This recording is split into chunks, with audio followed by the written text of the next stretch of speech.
ಸರ್ಕಾರದ ವಿರುದ್ಧ ಈಗಾಗಲೇ ಸ್ವಪಕ್ಷದ ಶಾಸಕರೇ ತಿರುಗಿ ಬಿದ್ದಿದ್ದಾರೆ.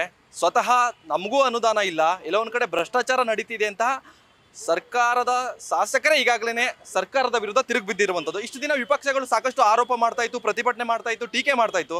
ಇದೆಲ್ಲವನ್ನು ಕೂಡ ಪಕ್ಕಕ್ಕೆ ಇಟ್ಟು ನೋಡಿದಾಗ ಈಗಾಗಲೇ ಸರ್ಕಾರದ ವಿರುದ್ಧ ಸ್ವತಃ ಅದೇ ನಾಯಕರು ತಿರುಗಿ ಬಿದ್ದಿರೋದಕ್ಕೆ ಎಲ್ಲ ಒಂದು ಕಡೆ ಮುಜುಗರ ಕೂಡ ಆಗ್ತಿರುವಂಥದ್ದು. ನಮ್ಮ ಜೊತೆ ಮಾತಾಡಲಿಕ್ಕೆ ಬಿಜೆಪಿಯ ಹಿರಿಯ ನಾಯಕರು ಮಾಜಿ ಸಚಿವರಾದಂತಹ ಸಿ ಟಿ ರವಿ ಅವರಿದ್ದಾರೆ. ಸರ್, ಕರಾಳ ದಿನಕ್ಕೆ 50 ವರ್ಷ ಆಗ್ತಾ ಇದೆ, ಸರ್ಕಾರ ಬಂದು 2 ವರ್ಷ ಆಗ್ತಾ ಇದೆ, ಎಲ್ಲ ಒಂದು ಕಡೆ ಭ್ರಷ್ಟಾಚಾರಗಳು ಕೂಡ ಸಾಕಷ್ಟು ಹೆಸರು ಕೇಳಿ ಬರ್ತಾ ಇದೆ. ಈ ವಿಚಾರವಾಗಿ ವಿಪಕ್ಷ ನಾಯಕರು ನೀವು ಏನು ಹೇಳಕ್ಕೆ ಇಷ್ಟಪಡ್ತಾ ಇದ್ದೀರಿ? ಭ್ರಷ್ಟಾಚಾರ ಬಿಟ್ಟು ಕಾಂಗ್ರೆಸ್ ಇಲ್ಲ, ಕಾಂಗ್ರೆಸ್ ಬಿಟ್ಟು ಭ್ರಷ್ಟಾಚಾರ ಇಲ್ಲ. ಕಾಂಗ್ರೆಸ್ ಮತ್ತು ಭ್ರಷ್ಟಾಚಾರ ಒಂದು ನಾಣ್ಯದ ಎರಡು ಮುಖಗಳು. ಅಂಗೈ ಹುಣ್ಣಿಗೆ ಕನ್ನಡಿ ಹಿಡಿಯಬೇಕಾದ ಅವಶ್ಯಕತೆ ಹೇಗಿಲ್ವೋ, ಕಾಂಗ್ರೆಸ್ ಭ್ರಷ್ಟಾಚಾರವನ್ನು ನೋಡೋದಕ್ಕೆ ನಾವು ಸ್ಕ್ಯಾನ್ ಮಾಡಬೇಕಾದ ಅವಶ್ಯಕತೆ ಇಲ್ಲ, ಕಣ್ಣಿಗೆ ಕಾಣುತ್ತೆ.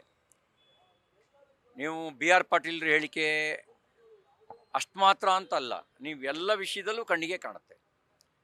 ಈಗ ಮೋಹನ್ ದಾಸ್ ಪೈ ಅವರು ಹೇಳಿಕೆ ಕೊಟ್ಟರು, ಬೆಂಗಳೂರಿನ ಬಿಲ್ಡರ್ಸ್ಗಳ ಕಷ್ಟ ಏನು ಅನ್ನೋದನ್ನು ಅವರಿಗೆ ಬಂದ ಅನುಭವದ ಆಧಾರದಲ್ಲಿ ವ್ಯಕ್ತಪಡಿಸಿದರು. ಇವತ್ತು ಪ್ಲಾನ್ ಸ್ಯಾಂಕ್ಷನ್ ಮಾಡಬೇಕು ಅಂದರೆ ಬೆಂಗಳೂರಿನಲ್ಲಿ 1 ಅಡಿಗೆ 100 ರೂಪಾಯಿ ಕೊಡಬೇಕು. ಚೇಂಜ್ ಆಫ್ ಲ್ಯಾಂಡ್ ಯೂಸ್ ಮಾಡಬೇಕು ಅಂದರೆ 25 ಲಕ್ಷ ರೂಪಾಯಿ 1 ಎಕರೆಗೆ ಕೊಡಬೇಕು ಚೇಂಜ್ ಆಫ್ ಲ್ಯಾಂಡ್ ಯೂಸಿಗೆ. ಎಲ್ಲದರಲ್ಲೂ ಲಂಚ. ಅಲ್ಪಸಂಖ್ಯಾತರ ಕಲ್ಯಾಣ ಇಲಾಖೆಯಲ್ಲಿ 14% ಕೊಟ್ಟರೆ ಮಾತ್ರ ನಿಮಗೆ ಗ್ರಾಂಟ್ ಸಿಗುತ್ತೆ.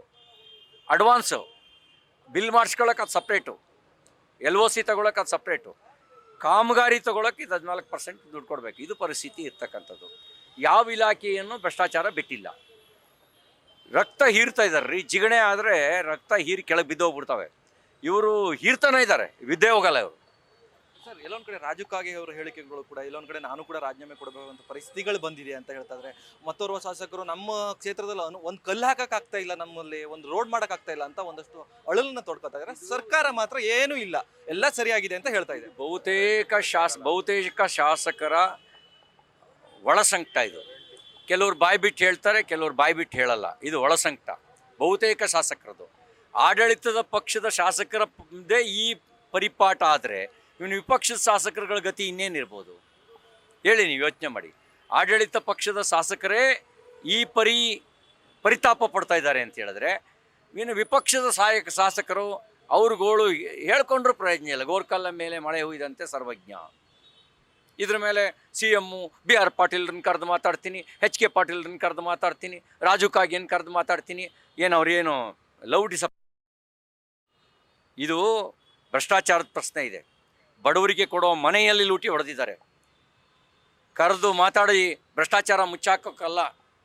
ನಿಮಗೆ ಪ್ರಾಮಾಣಿಕತೆ ಇದ್ದರೆ, ಬಡವರಿಗೆ ಅನ್ಯಾಯ ಆಗಬಾರ್ದು ಅಂತಿದ್ರೆ ನಿಮ್ಮ ಮಂತ್ರಿ ರಾಜೀನಾಮೆ ತಗೊಳ್ಳಿ.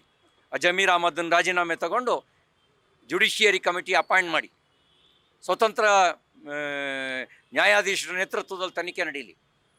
ಆಗ ಹಣೆ ಬರ ಏನು ಅಂತ ಗೊತ್ತಾಗತ್ತೆ.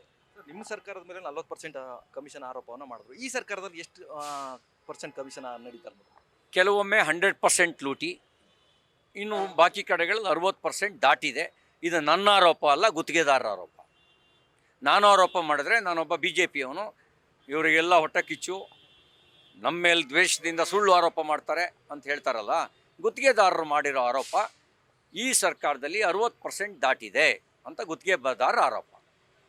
ಒಂದು ಕಡೆ CM ಕುರ್ಚಿ ನಡುವೆ DKC ಮತ್ತು ಸಿದ್ದರಾಮಯ್ಯವ್ರ ಪೈಪೋಟಿ, ಈ ಕಡೆ ಶಾಸಕರ ಅಳಲು, ಇದೆಲ್ಲ ಬಗೆಹರಿಯುತ್ತಾ? ವಿಪಕ್ಷ ನಾಯಕರಾಗಿ ನೀವೇನು ಮಾಡ್ತಾ ಇದ್ದೀರಾ ಸರ್? ಯಾರು ಕುರ್ಚಿ ಮೇಲೆ ಕೂತ್ಕೊಳ್ಳಿ, ಅವ್ರ ಹಣೆ ಬರ ನಮಗೇನು ಸಂಬಂಧ ಇಲ್ಲ. ನಾವು ಕೇಳ್ತಾ ಇರೋದು ಜನರ ಕಷ್ಟಕ್ಕೆ. ನೀವು ಜನರಿಗೆ, ಬಡವರಿಗೆ ಕೊಡೋ ಮನೆಯಲ್ಲೂ ದುಡ್ಡು ಹೊಡಿತೀರಿ ಅಂದರೆ ನಿಮ್ಮನ್ನು ಯಾವ ನರಕಕ್ಕೆ ಹಾಕ್ಬೇಕು ಹೇಳಿ? ಯಾವ ನರಕಕ್ಕೆ ಹಾಕಬೇಕು? 26-27 ಲಕ್ಷ ಜನ ವೃದ್ಧರ ವಿಧವೆಯರ ಪಿಂಚಣಿ ಕಿತ್ಕೊಳ್ತೀರಿ ಅಂತ ಹೇಳಿದ್ರೆ ನೀವು ಇದಕ್ಕಿಂತ ಪಾಪದ ಕೃತ್ಯ ಇನ್ಯಾವುದಿದೆ ಹೇಳಿ? ಇದಕ್ಕಿಂತ ಪಾಪದ ಕೃತ್ಯ ಇನ್ಯಾವುದಿದೆ? ಜಮೀರ್ ಮಾತಾಡ್ತಾನೆ ಇಲ್ಲ, ಎಲ್ಲೊಂದು ಕಡೆ ಸೈಲೆಂಟ್ ಆಗಿದ್ದಾರೆ. DK ಶಿವಕುಮಾರ್ ಹೌದಾ ಹಿಂಗೆ ನಡೆದಿದೆಯಾ ಅಂತ ಪ್ರಶ್ನೆ ಮಾಡ್ತಾರೆ. ಸಿದ್ದರಾಮಯ್ಯವರು ಮಾತಾಡ್ತಾ ಅಂತಾರೆ. ಏನು ನಡೀತಾ ಇದೆ ಅಂತ ರಾಜ್ಯದಲ್ಲಿ? ನೋಡಿ, ಅಂಗೈ ಹುಣ್ಣಿಗೆ ಕನ್ನಡಿ ಹಿಡಿಬೇಕಾದ ಅವಶ್ಯಕತೆ ಇಲ್ಲ.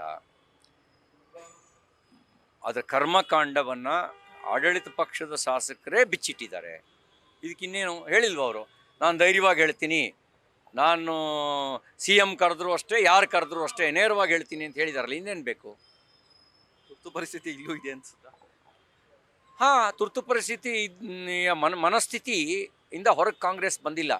ಆ ಮನಸ್ಥಿತಿಲಿ ಇರೋ ಪರಿಸ್ಥಿತಿ ಬದಲಾಗಿದೆ. ಅವತ್ತು ಇಡೀ ದೇಶದಲ್ಲಿ ಕಾಂಗ್ರೆಸ್ ಅಧಿಕಾರದಲ್ಲಿ, ಇವತ್ತು ಇಡೀ ದೇಶದಲ್ಲಿ ಕಾಂಗ್ರೆಸ್ ಅಧಿಕಾರದಲ್ಲಿ ಇಲ್ಲ. ಪರಿಸ್ಥಿತಿ ಬದಲಾಗಿದೆ, ಆದರೆ ಮನಸ್ಥಿತಿ, ಕಾಂಗ್ರೆಸ್ ಮನಸ್ಥಿತಿ ಬದಲಾಗಿಲ್ಲ. ಇದು ಇವತ್ತಿಗೂ ಕೂಡ ಆ ಸರ್ವಾಧಿಕಾರಿ ಮಾನಸಿಕತೆಯಲ್ಲೇ ಇದ್ದಾರೆ.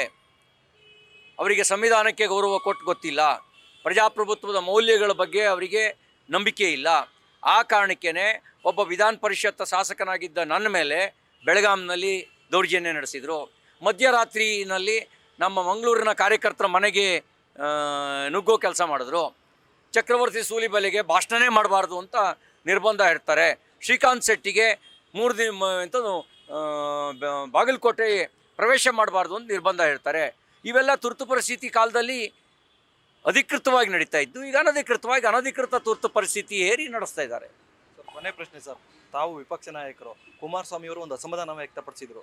ಅಂದರೆ ಇಲ್ಲಿರುವಂಥ ಒಂದಷ್ಟು ವೈಫಲ್ಯಗಳು ನಾನಿದ್ರೆ ಸಾಕಷ್ಟು ಹೋರಾಟ ಮಾಡ್ತಿದ್ದೆ, ಎಲ್ಲ ಒಂದು ಕಡೆ ವಿಫಲ ಆಗ್ತಾ ಇದೆ ವಿಪಕ್ಷ ನಾಯಕರು ಅಂತ ಹೇಳ್ತಾ ಇದ್ದಾರೆ. ನಿಮ್ಮ ಈ ಹೋರಾಟ ಹೇಗಿರುತ್ತೆ? ಸಾಕಷ್ಟು ಅಸ್ತ್ರಗಳು ಸಿಕ್ಕಿದೆ ನಿಮಗೆ. ನಾನು ಅವ್ರ ಮಾತಿಗೆ ಕಾಮೆಂಟ್ಸ್ ಮಾಡೋಕ್ಕೆ ಹೋಗೋದಿಲ್ಲ. ನಾವು ನಮ್ಮ ಸಾಮರ್ಥ್ಯಕ್ಕೆ ಅನುಗುಣವಾಗಿ ನಾವು ಹೋರಾಟ ಮಾಡ್ತಾಯಿದ್ದೀವಿ. ಅಪೇಕ್ಷೆ ಇನ್ನಷ್ಟು ಪರಿಣಾಮಕಾರಿಯಾಗಿ ಹೋರಾಟ ಮಾಡಬೇಕು ಅನ್ನೋಂಥ ಅಪೇಕ್ಷೆ, ಅದನ್ನು ನಾನು ಸಕಾರಾತ್ಮಕವಾಗಿ ಸ್ವೀಕಾರ ಮಾಡ್ತೀವಿ. ಇನ್ನಷ್ಟು ಪರಿಣಾಮಕಾರಿಯಾಗಿ ಹೋರಾಟ ಮಾಡ್ತೀವಿ. ಆದರೆ ಬಂಡು ಬಿದ್ದವ್ರಿಗೆ ಏನು ಮಾಡೋದು ಹೇಳಿ? ಬಂಡು ಬಿದ್ದವರಿಗೆ ಏನೂ ನಡೆದೇ ಇಲ್ಲ ಅಂತ ಅನ್ನೋ ಮನೋಭಾವನೆ ಇರುವಂಥ ಬಂಡ್ರಿಗೆ ಏನು ಮಾಡ್ಬೇಕು ಹೇಳಿ? ಈಗ ಕೆಲವರಿಗೆ ಚಪ್ಪಲಿ ಹೊಡ್ತಾ ತಿಂದ್ರೂ ಚೆನ್ನಾಗಿತ್ತಪ್ಪ ನೀನು ಕೊಟ್ಟು ಹೊಡೆದಿದ್ದು ಅಂತಂದರೆ ಏನು ಮಾಡ್ಬೇಕು ಹೇಳಿ? ಜನ ಚಪ್ಪಲಿ ತಗೊಂಡು ಹೊಡೆದಿರ್ತಾರೆ, ಇವರು ಇಲ್ಲ ನಮಗೆ ಚೆನ್ನಾಗಿತ್ತು ಅಂತ ಚಪ್ಪಲಿ ಹೊಡ್ತಾನೂ ಎಂಜಾಯ್ ಮಾಡೋರಿಗೆ ಏನು ಮಾಡಬೇಕು? ಏನು ಹೇಳಿ? ಆ ಥರ ಬಂಡು ತಂದಲ್ಲಿ ಈ ಸರ್ಕಾರ ಇದೆ. ಏನು ಕೆಲವೇ ದಿನಗಳಲ್ಲಿ ಹೊಡಿತಾರೆ ಅಂತ ಜನ ಇವ್ರಿಗೆ ಓಟ್ ಹಾಕಿದ್ದಕ್ಕೆ ಔಟ್ ಪೋಸ್ಟ್ ಹೊಡ್ಕೊತಾ ಇದ್ದಾರೆ, ಇನ್ನು ಇವ್ರಿಗೆ ಹೊಡೆಯೋದು ಬಾಕಿ ಇದೆ. ಇವಿಷ್ಟು ಬಿಜೆಪಿಯ ಹಿರಿಯ ನಾಯಕರು ಹಾಗೂ ಮಾಜಿ ಸಚಿವರಾದಂತಹ ಸಿ.ಟಿ. ರವಿ ಅವರ ಮಾತಾಗಿತ್ತು. ಕ್ಯಾಮ್ರಾಮನ್ ಪವನ್ ಜೊತೆ Ganapati, news first Bengaluru. News first ನಿರ್ಭೀತಿಯಿಂದ ನಿಮ್ಮ ಪರವಾಗಿ.